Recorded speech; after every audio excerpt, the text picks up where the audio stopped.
High দর্শক বন্ধুরা, আমি মানসী আবার এসেছি আপনাদের কাছে নতুন ভিডিও নিয়ে একখানা। আমি এর আগে দেখেছি আমাদের গ্রামের দৃশ্য, সেখানে বন্যা হয়ে যে সব কিছু নষ্ট হয়ে গেছে। আমি এখানে তোমরা দেখতে পাচ্ছ, এটা আমি একটা নতুন জায়গায় দেখাচ্ছি। আমি এসেছি পশ্চিম মেদিনীপুর জেলার অন্তর্গত ডেবরা থানা।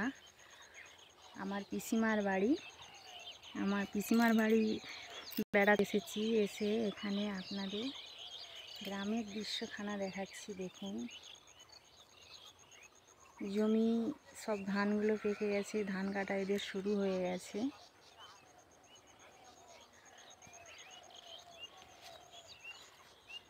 এর আগে যে আমি ভিডিওখানা দেখিয়েছিলাম, আমাদের বন্যায় সব ডুবে যেয়ে ক্ষতিগ্রস্ত হয়েছে, কিন্তু এখানে ধান সব পেকে গেছে, ধান কাটা হচ্ছে। আমার ভিডিওটি যদি ভালো লেগে থাকে প্লিজ লাইক, কমেন্ট, সাবস্ক্রাইব করে জানিও এই জায়গাটা কেমন লাগছে, চিনতে পারছো কিনা তোমরা এই জায়গাটা।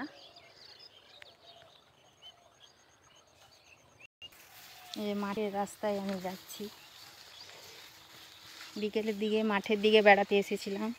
এই রাস্তা দিয়ে যাচ্ছি বাড়ির দিকে। আলের দু সাইডে কি সুন্দর সব কলাই গাছ দিয়েছে, কলাই হয়েছে, মুগ কলাইয়ের গাছ।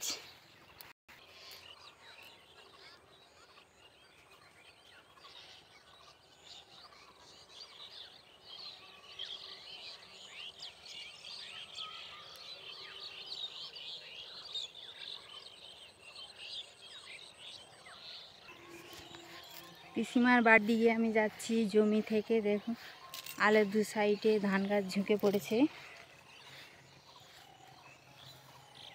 ধান গাছগুলো খুব সুন্দর লাগছে, পেকে গেছে। দেখুন, ফাইনালি রাস্তার উপর দিয়ে যাচ্ছি আমি পিসিমার বাড়ির কাছে। সেখানে যেও কিছু দেখাবো আপনাদেরকে, নতুন কিছু। পিসিমার বাড়ির দিকে যাচ্ছি আমি। কি দর্শক বন্ধুরা, কেমন লাগছে জায়গা আমাকে জানিও তোমরা। পিসিমার বাড়ির ঘরের কাছে এসে পৌঁছেছি। এটা দেখো তাদের টুবি পুকুর, গাছে কত পিফা হয়েছে।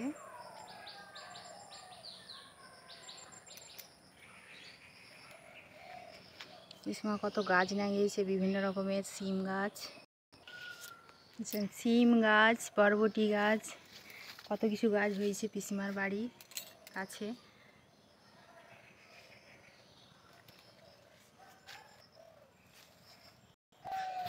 দেখছেন গাছগুলো।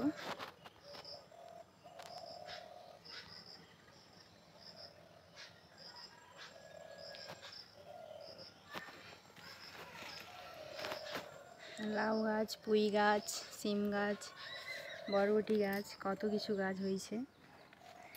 এই হলো আমাদের পিসিমার বাড়ি।